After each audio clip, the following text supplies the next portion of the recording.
isto. Dizem que finjo ou minto. Tudo que escrevo, não. Eu simplesmente sinto com a imaginação. Não uso o coração. Tudo que sonho ou passo, o que me falha ou finda, é como que um terraço. Sobre outra coisa ainda, essa coisa é que é linda. Por isso escrevo em meio do que não está em pé. Livre do meu enleio, sério do que não é. Sentir? Sinta quem lê. Fernando Pessoa. Fernando Pessoa. Esse sim é o homem multifaceta. Aquele que criou vários eus, ou vários dele mesmo.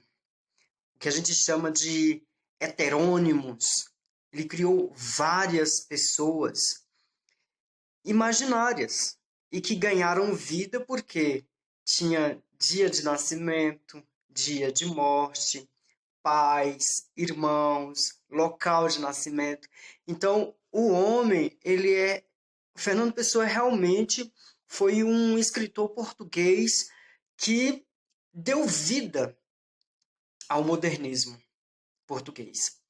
E ele é a referência, porque ele soube fazer essa heteronomia dos seus personagens e fazê-lo cada um viver como se fosse diferentes dele mesmo. Ele escreveu seus poemas e aí eu coloquei para vocês alguns dos seus heterônimos. Por exemplo, Ricardo Alberto Caeiro, Ricardo Reis, Álvaro de Campos. Então, são alguns dos seus heterônimos. Existem outros. Esses aí são os mais conhecidos, né? Esse grande homem, Fernando Pessoa, nasceu em 13 de junho de 1888, em Lisboa, e morreu também em Lisboa em 30 de novembro de 1935. É um modernista super afamado, considerado um dos escritores singulares dentro do modernismo português. E os seus ideais vieram junto com a revista Orfeu. E a revista Orfeu foi a grande responsável pela disseminação do modernismo em Portugal. Para vocês terem uma ideia, são mais de 70 heterônimos criados por Fernando Pessoa. E alguns desenvolvidos completamente e outros não. Aí os que foram desenvolvidos são esses que eu apresentei a vocês. Esse homem tem traços nacionalistas e ele defende a questão das navegações, porque através dessas navegações Portugal teve suas grandes conquistas, teve a sua riqueza e que ao longo do tempo se perderam. A principal diferença entre os heterônimos é justamente a linguagem utilizada por cada um. Eles são distintos nisso, né? E na hora que eles se dialogam. E a personalidade e a própria história desses heterônimos os diferencia. Ricardo Reis e Álvaro de Campos, por exemplo, têm influências distintas em suas obras. Aí as características neoclássicas ficam por conta de Ricardo e as características modernistas por conta de Álvaro. Suas obras de Fernando Pessoa, são Mensagem, 1934, deixou 300 poemas e 130 textos em prosas espalhados e publicados em revistas, e outros poemas que só foram publicados mais tarde. Alberto Caeiro, este era órfão de pai e mãe, nascido em 16 de abril de 1889. Viveu a sua vida inteira no campo com sua tia. Por isso, ele é fruto de um local bucólico que vai influenciar nas suas escritas. Então, Caeiro defende a simplicidade da vida e seus pensamentos são extraídos do contato com a natureza e da vida simples. Ele procura ver o real e como a realidade se configura a maneiras simples. Caeiro faleceu em 1915 de tuberculose. Ricardo Reis nasceu em 19 de novembro de 1887 no Porto e era formado em medicina. Exilou-se no Brasil por não concordar com a proclamação da República do seu país, Portugal.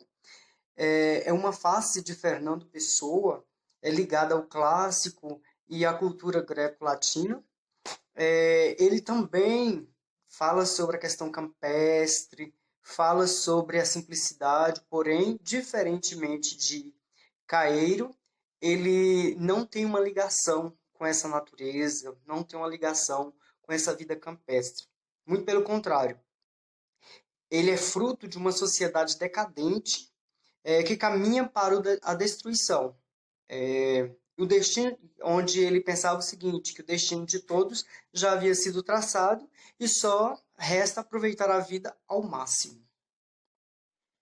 Álvaro de Campos, esse é nascido em 15 de outubro de 1890, em Távira, e é engenheiro formado em Glasgow. Álvaro de Campos, ele vai mostrar uma face de Fernando Pessoa que é mais ligada ao modernismo, ao futurismo. Porém, a formação dele, de Álvaro de Campos, não o fez ficar em um escritório, porque ele não gostava de ficar sentado em uma cadeira, ele gostava de se movimentar. Então, ele procurava transmitir o espírito do mundo moderno, e teve 3 fases, que é a decadentista, futurista e pessoal. Então, ele vai ter uma ligação com o simbolismo, que vai ter um descontentamento com o mundo, com o tédio, o mundo presente. Então, ele vai ter aí, na fase futurista, ele vai ter uma ligação com o modernismo e com o tempo presente, que passava por modernização. Na fase pessoal, vai ter os questionamentos de si próprio, dos descontentamentos, do certo abatimento. Então esse é Fernando Pessoa, um cara que soube descrever cada um dos seus heterônimos que são diferentes dele mesmo. Esse cara realmente ele via além daquilo que estava à sua frente. É um homem que a gente pode dizer assim, passado, presente, futuro. O cara, o português fera.